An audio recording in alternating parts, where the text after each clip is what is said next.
Meus irmãos, vamos agora para a lição sobre o lado cristão. O texto de Mateus 28, versículos 18 a 20, diz assim: Jesus, aproximando-se, falou-lhes, dizendo: Toda a autoridade me foi dada no céu e na terra. Ide, portanto, fazei discípulos de todas as nações, batizando-os em nome do Pai, do Filho e do Espírito Santo, ensinando-os a guardar todas as coisas que vos tenho ordenado. E eis que estou convosco todos os dias, até a consumação do século. Vamos orar mais uma vez, irmãos? Senhor, muito obrigado pela tua palavra. Suplicamos agora a tua graça, a iluminação do Senhor, para que possamos compreender um pouco mais desse texto tão maravilhoso. Nos ensina, nos direciona, abençoa todos que aqui estão, Senhor. Assim nós oramos e te agradecemos, em nome de Jesus. Amém. Meus irmãos, o discipulado cristão é a lição 7 das 14 lições que nós ministramos para os irmãos que estão no preparatismo para o batismo. E nós devemos entender o seguinte: eu vou lendo o texto aqui e vou expondo para os irmãos. O discipulado, irmãos, é uma parte fundamental da vida cristã e da missão da igreja.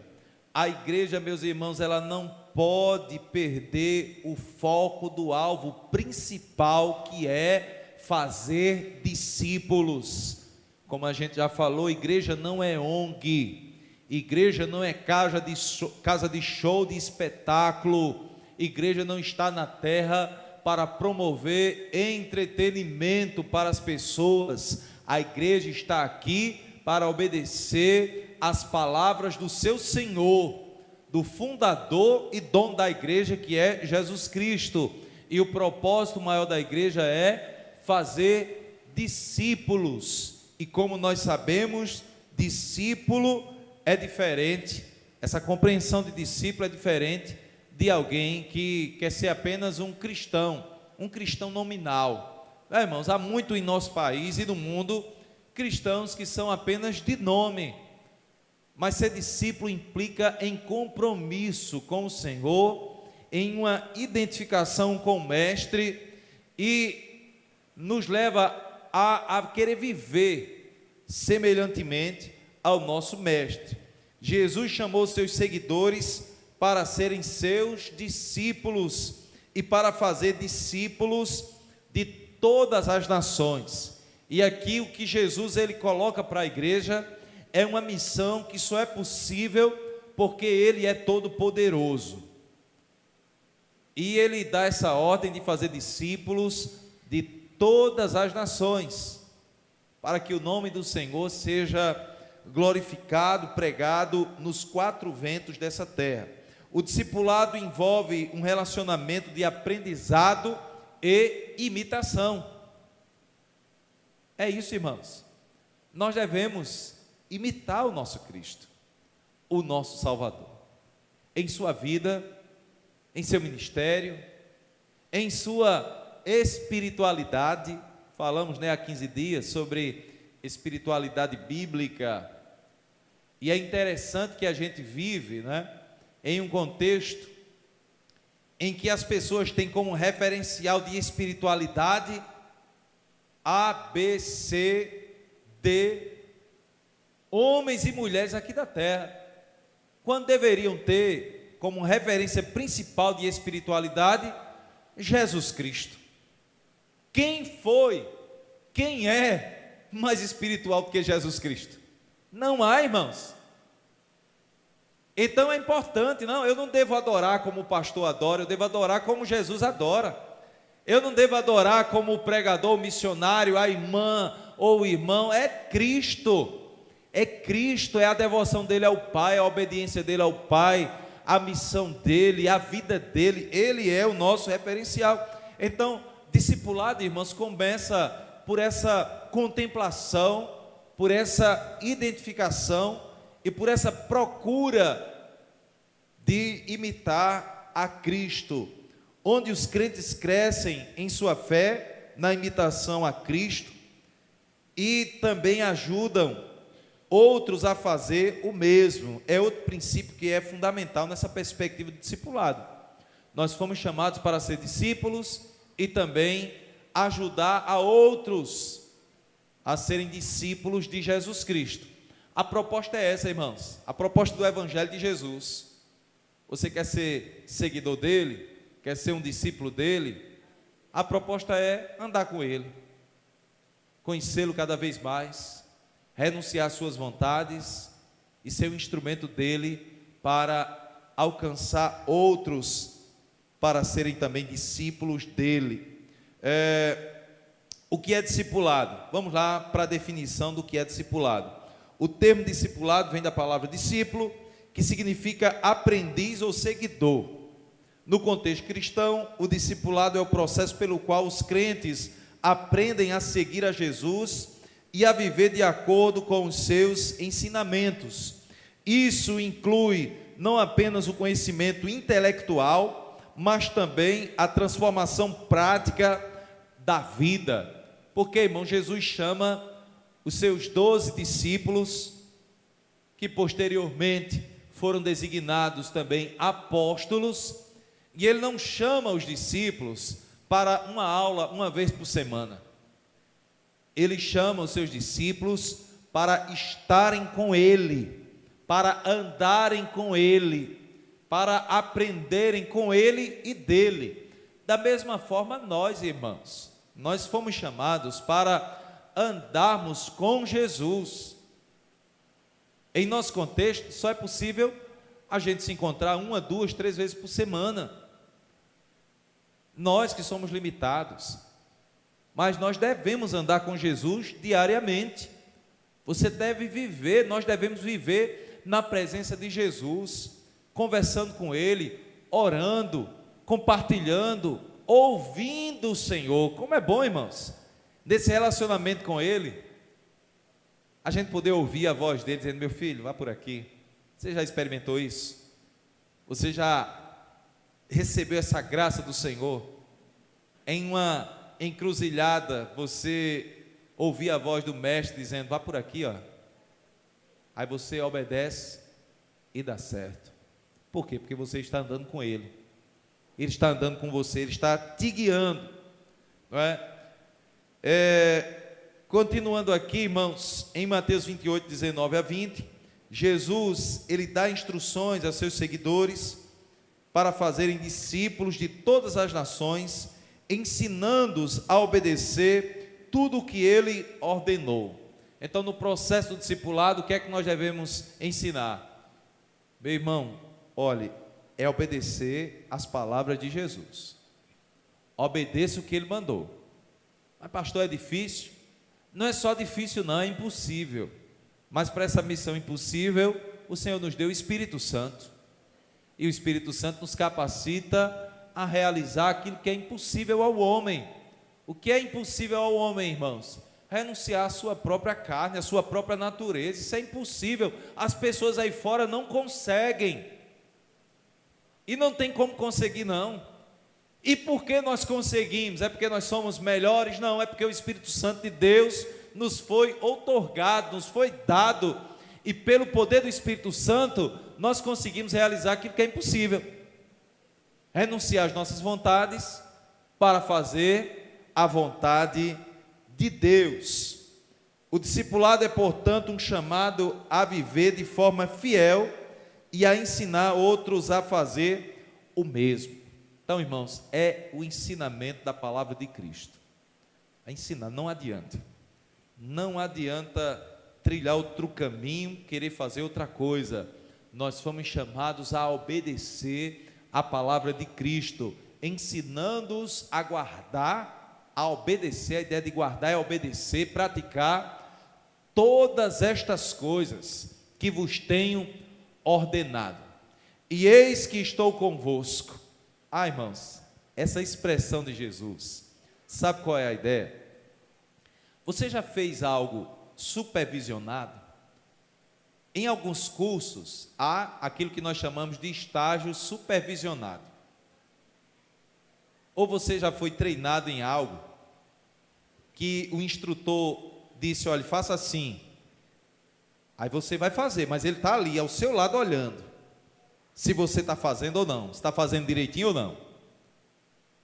Estou vendo nosso irmão Rogério, quando ensina lá uma série, né, Rogério? Aí fica lá ao lado: não, assim não, olha a posição, pegue direito, faça assim. Vai. Ou seja, em uma empresa, né, o supervisor está lá ensinando e está olhando. A ideia é essa, irmãos. A ideia é essa, a gente está fazendo e Jesus está aqui olhando. A gente está fazendo a obra dele, ele está ao lado olhando, orientando, ensinando. Não é olhando para reprovar não, irmãos, é para orientar. Mas ele está presente, e eis que eu estou convosco todos os dias. Da missão da igreja, a igreja tem um supervisor que está olhando. Então, a sua vida, ela é supervisionada pelo Senhor continuamente. Está ao seu lado. Muito bem, meu servo, está fazendo direitinho, está até aprendendo, aprendeu uma coisa boa. Né? Quando você ensina e o aluno aprende, você não fica feliz, né? Coisa maravilhosa, está aprendendo, está até obediente. Quem é pai e mãe sabe disso, né? Que a gente ensina uma coisa ao filho da gente, quando ele faz bem direitinho, o coração da gente fica alegre, diz: oh, coisa boa, muito bem, meu filho, né? Aí quando não faz, o Senhor repreende, corrige o filho a quem ele ama, né? Se não há repreensão é porque não é amado, se não é amado é porque já está do inferno para dentro. Então é melhor ser repreendido, cuidado e amado pelo Senhor. Não é, irmãos? Essa é a realidade. A ideia do texto é essa, viu, irmãos? O Senhor está presente olhando para a igreja. Então o Senhor está olhando para nós, aqui como igreja. Qual é o foco da nossa igreja? O foco da nossa igreja é obedecer a palavra do Senhor. Não é? Tem muita gente aí querendo inventar a roda. A roda já foi inventada faz muito tempo. Então a igreja não foi chamada para criar novidade, inventar a roda, não, já existe, meu irmão. A palavra está aqui, e o Senhor está dizendo: tem que ensinar a guardar o que eu ordenei. E tem uma coisa, eu estou supervisionando vocês nessa missão. Aí, irmãos, há temor e tremor, não é? Há temor e tremor, porque aí o culto não é para a glória da gente, o louvor não é para a glória da gente, não pode estar centrado no homem, não pode estar centrado no interesse do homem, porque Jesus está presente, e ele vai dizer isso claramente, sabe onde? Quando ele vai falar no livro do Apocalipse, capítulo 1, já a partir do capítulo 1, que ele diz que ele passeia no meio dos 7 castiçais de ouro. Cristo anda no meio da igreja, ele observa a igreja, ele está presente com a sua igreja, e é por isso que lá, as 7 igrejas, ele tanto elogia como repreende. Ele elogia e repreende. Se há frieza espiritual, ele repreende. Ele diz: arrepende-te e volta à prática das primeiras obras. Ele vai dizer isso à igreja de Éfeso. Eu tenho contra ti que você abandonou o primeiro amor. Olha só o que o Senhor diz. Perdeu o primeiro amor, irmãos? Não, eu não perdi não. Eu não perdi nem vou perder, em nome de Jesus. Eu vou fazer cada vez mais para o meu Senhor. E eu quero partir daqui, como eu já falei, desejoso, né? Partir daqui dessa vida, viu, irmãos? Dessa vida para outra, desejoso, querendo ver os portões de pérola da Nova Jerusalém. Dando glória a Deus, que eu já disse, é uma convicção minha, que ninguém entra no céu chorando, só se for chorando de alegria, mas chorando de tristeza, porque deixou a terra, Marconi, tem como não, né? Tem como não, vai você entrar com felicidade, com alegria, glorificando e exaltando o nome do Senhor. O chamado ao discipulado é, portanto, um chamado a viver de forma fiel e a ensinar outros a fazer o mesmo. O modelo de discipulado de Jesus. Jesus é o exemplo supremo de discipulado. Ele chamou seus discípulos para segui-lo, vivenciar seus ensinamentos e imitar sua vida, imitar a vida de Jesus. Eu não quero imitar nenhuma influência desse mundo. Oh, meus irmãos, misericórdia. Mas tem 1 milhão de seguidores, tem 10 milhões de seguidores, tem 100 milhões de seguidores, pode ter o que for. Eu só sigo um, que é Jesus Cristo. Ele é o meu exemplo, é a minha referência. Os demais não passa de sombra, não é? Então, irmãos, o nosso modelo é Jesus Cristo. O modelo do homem cristão é quem? É Jesus Cristo. O modelo da mulher cristã é quem? É Jesus Cristo, não é? Continuando, Jesus investiu tempo para ensinar e discipular seus seguidores, investindo em um relacionamento pessoal com cada um. Ele lhes deu uma vida de exemplo, um exemplo de vida, oração e serviço. Lá em João 13,15, nós vamos encontrar isso, quando Jesus lava os pés dos discípulos. O discipulado de Jesus envolve treinamento prático, como o envio dos discípulos para pregar e curar, e também prática de vida em comunidade.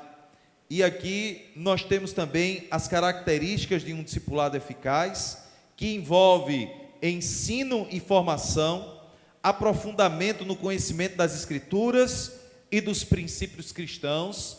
Então, tem que ter o conhecimento da palavra de Deus. Não tem essa de não ler a Bíblia, porque senão você vai esfriar na fé. Só esfria na fé se não for crente. Mas lendo a Bíblia, a fé ela é incendiada, é fortalecida. Porque como é que você vai estar diante da revelação do Deus Todo-Poderoso, que criou todas as coisas, que conduz todas as coisas, que diz que eu tenho a chave da morte e do inferno em minhas mãos, e você vai esfriar a fé? Então sua fé é uma fé muito fraca, viu? Não é? Não, a nossa fé não é fraca não, a nossa fé está firmada em Jesus Cristo e na palavra de Deus. E quanto mais nós nos alimentamos de Cristo e de sua palavra, a nossa fé é fortalecida. E serve para tudo, irmãos. Qual é a receita para um casal? Vou falar agora para os casados. Semana que vem vai ter o jantar dos casados, né? Se prepare, em nome de Jesus, que vai ser bênção. A gente vai ministrar lá pelo menos uma meia hora, falando sobre o amor cruciforme, né? E também a submissão cruciforme, é o que a gente vai falar. Moldado o amor moldado e a submissão moldada pela cruz. Qual é a receita bíblica para um casal ele ser abençoado e ser feliz? É obedecer a palavra do Senhor. É o marido amar a esposa como Cristo amou a igreja, e a esposa ser submissa ao marido como a igreja é submissa a Cristo. Nos momentos de conflito é perdoar, é olhar para o marido, como eu falei num casamento que eu estava realizando, é a esposa olhar para o marido e ter misericórdia do marido, porque não sabe que ele é limitado, sabe que ele é humano. É o que um autor chamado David Harvey, ele vai dizer: a única solução para a união de dois pecadores, sabe qual é? É o Evangelho. Quer dizer, a única solução para a união de dois pecadores é o Evangelho, não tem outra. Não tem como dar certo a união de dois pecadores se não tiver o Evangelho. Então, irmãos, é praticar a palavra do Senhor, é não apenas conhecer, porque não adianta conhecer não. O diabo ele conhece a Bíblia de capa a capa, muito mais do que todos os teólogos, mas não pratica, não se submete ao Senhor. Então não adianta conhecer e não praticar. Jesus vai dizer em Mateus 7, que o homem prudente é aquele que ouve as palavras dele e as pratica. Para um jovem, né? Vou para o jovem agora, Paulo falando para Timóteo, né? Para os casados, para os idosos, para os jovens, para falar tudinho. Para o jovem, qual é a receita para o jovem dar tudo certo na vida? Ande pela palavra, busque a Deus, a direção de Deus, não se precipite, não vá querer tomar as decisões mais importantes da vida, que geralmente a gente toma na adolescência mesmo, 15, 16 anos, é esse lapso aí de 14 até os 18, a gente toma as decisões mais importantes da vida, a respeito do estudo, a respeito de relacionamento, a respeito de Deus. Então é a idade que o adolescente, o jovem tem que estar firmado em Deus, firmado na palavra de Deus, sendo fortalecido na palavra de Deus, para quando chegar, quem sabe, em uma universidade, em um contexto aí influenciado pela ideologia, não ser levado pelo vento de uma doutrina e das vãs sutilezas, né, desses acadêmicos aí, que negam a realidade, porque negar Deus é negar a realidade. Já começa por aí, irmãos. Negar Deus, negar a existência de Deus é negar a realidade. Então o cara leu meia dúzia de livros. O que é um PhD, irmãos? É alguém que leu alguns livros a mais, somente. Ele não é melhor em nada. E ler por ler, a gente lê também. Só que há uma diferença entre você ler um conteúdo e ser um mero academicista, ateísta, e ler um conteúdo, ler sobre as ciências do mundo, e encarar a realidade da complexidade da vida e da impossibilidade da existência de tudo ter sido pelo mero acaso. Isso é impossível. Existe Deus, os céus proclamam a glória de Deus, do nada, nada se cria. Então, irmãos, a palavra do Senhor, ela nos mostra claramente como é que nós devemos caminhar, como é que o pai deve educar o filho, como é que o filho deve obedecer aos pais. Tudo está na palavra de Deus. Nós precisamos obedecer a palavra do Senhor, e é exatamente isso que Cristo, ele nos orienta. Outra característica do discipulado eficaz é imitação e exemplo. Seguir o exemplo de Cristo e viver de acordo com seus ensinamentos. Discípulos podem aprender e crescer com o apoio de mentores, de pessoas mais amadurecidas. E outra característica é a aplicação e transformação, aplicação prática dos ensinamentos de Cristo na vida diária e a transformação pessoal resultante. Então, meus amados, é ser chamado à prática, à obediência. Obedeça a palavra do Senhor. Obedeça e vai dar tudo certo. O papel da igreja no discipulado, vamos lá. A igreja tem um papel central no discipulado, fornecendo um ambiente de ensino. A igreja precisa ensinar a palavra, um ambiente de comunhão, unidade. E todo mundo sabe que eu sou totalmente inimigo de briga, de confusão e de contenda. Eu aprendi com a minha mãe que quando um não quer, dois não brigam. Então eu sou o que não quer brigar. Eu sou aquele. Se alguém quer brigar, nem vem, que eu não quero.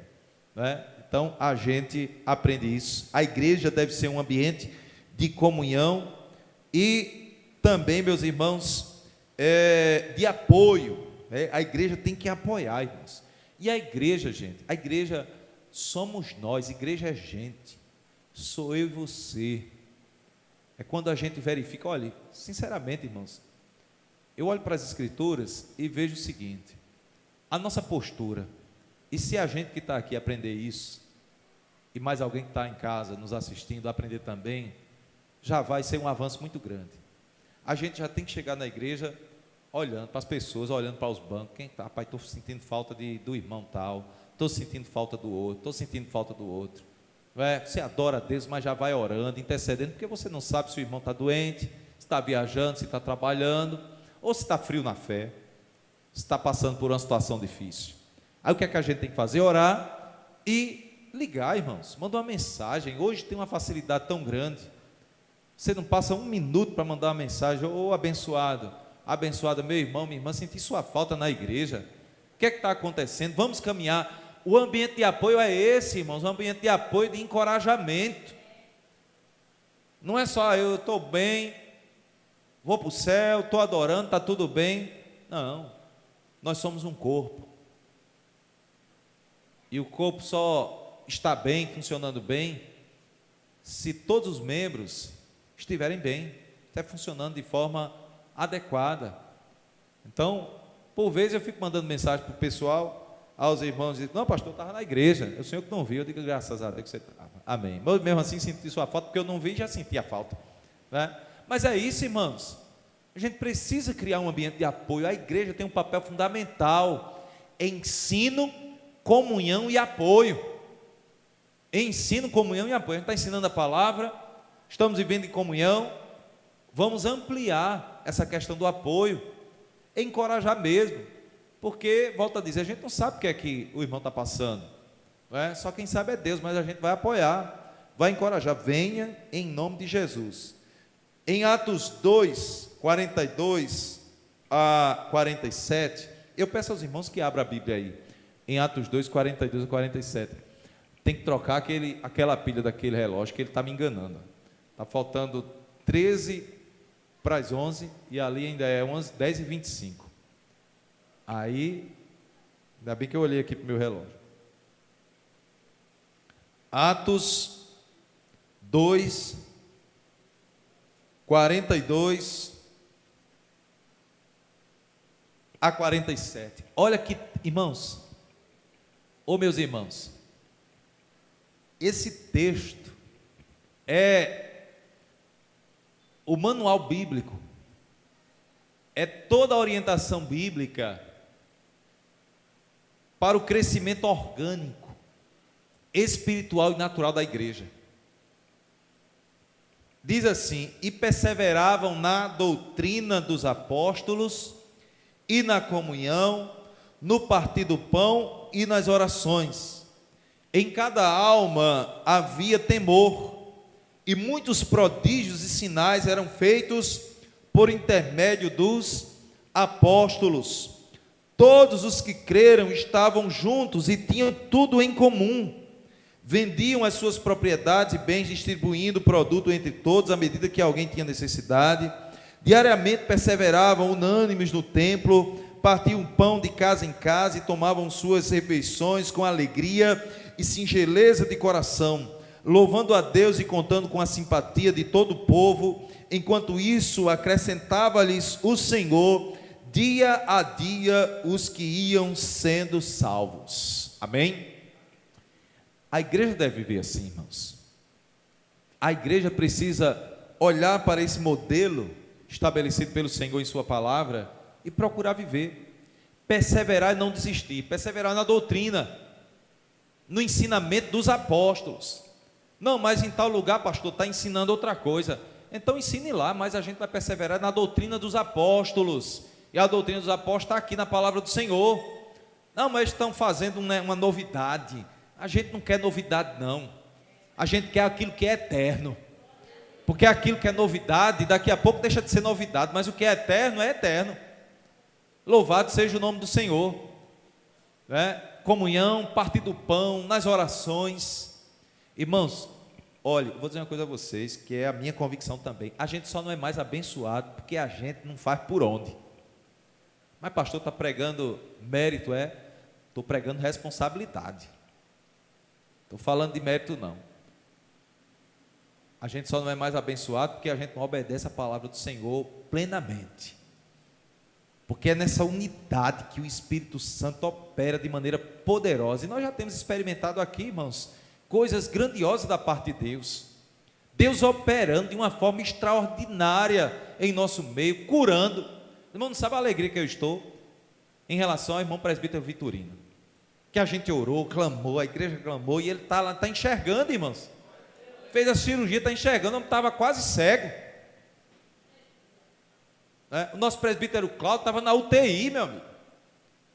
Morto lá, o homem estava morto. Entrei lá, coloquei a mão nele, orando, meu Deus, só o Senhor, mas vamos orar, clamou. Deus levantou o homem. E tantas outras bênçãos que Deus tem derramado. Irmãos, a igreja unida, orando, clamando. Olha, Deus opera. É por isso que eu digo, a gente só não é mais abençoado porque, cadê os sinais e prodígios, pastor? Deus está operando, e se a gente viver em comunhão, perseverando na doutrina, realmente nesse ambiente espiritual de obediência, Deus, Ele pode e quer operar muito mais, irmãos. Deus pode e quer operar muito mais. Eu não esqueço do que o Senhor fez comigo, estou até para retornar lá para o oncologista, mas eu poderia estar morto. Porque o primeiro diagnóstico de um câncer no estômago é o quê? Vai morrer, não dá 30 dias.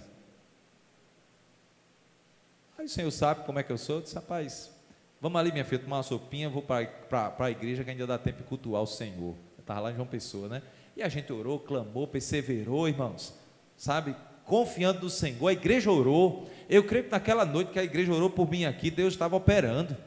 A igreja unida orando. Então, meus amados, esse texto de Atos 20 a 24, vemos que a igreja primitiva se dedicava ao ensino dos apóstolos, à comunhão, partir do pão, às orações. A igreja oferece recursos, ministérios e oportunidades para o crescimento espiritual e a formação de discípulos. Como nós aprendemos, temos até estudado, né, Marcou, lá no seminário, liderança cristã, a medida de grandeza no reino de Deus, sabe qual é? É a medida do serviço. E sabe com quem a gente aprendeu isso? Com Jesus Cristo. Que foi que ele disse: quem quiser ser o maior dentre vós, seja o menor, seja aquele que serve a todos. Então o maior não é o mais eloquente, o maior não é o mais preparado intelectualmente, o maior não é aquele que canta melhor, o maior é aquele que serve. É aquele que serve. Então é o sentimento que tem que estar em nosso coração, o sentimento de João Batista, né? João 3, se não me engano é 30 ou é 36, ele vai dizer: importa que ele cresça e que eu diminua. É exatamente isso que nós devemos ter, irmãos. Caminhando para o fim,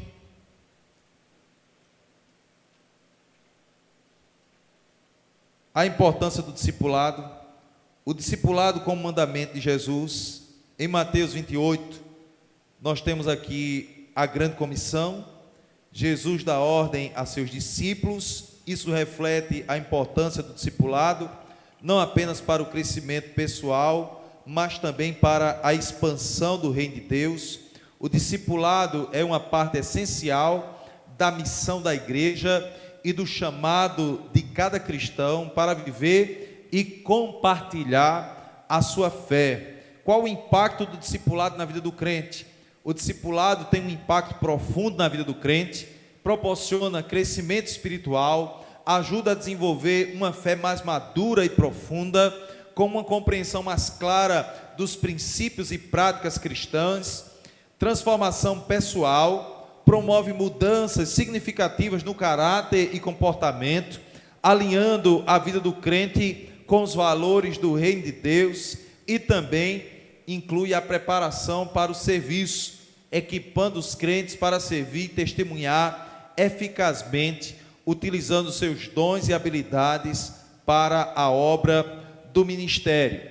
Quais são os desafios do discipulado? O discipulado pode enfrentar diversos desafios, como compromisso. Olha, o problema do discipulado não é o discipulado, é a gente assumir o compromisso.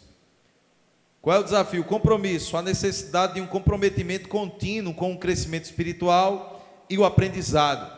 Desafios de tempo, né? Equipar as demandas da vida, melhor, equilibrar as demandas da vida com o tempo necessário para o estudo e o crescimento espiritual. E também a resistência a mudanças, né? A resistência à transformação pessoal e a aplicação prática dos ensinamentos bíblicos.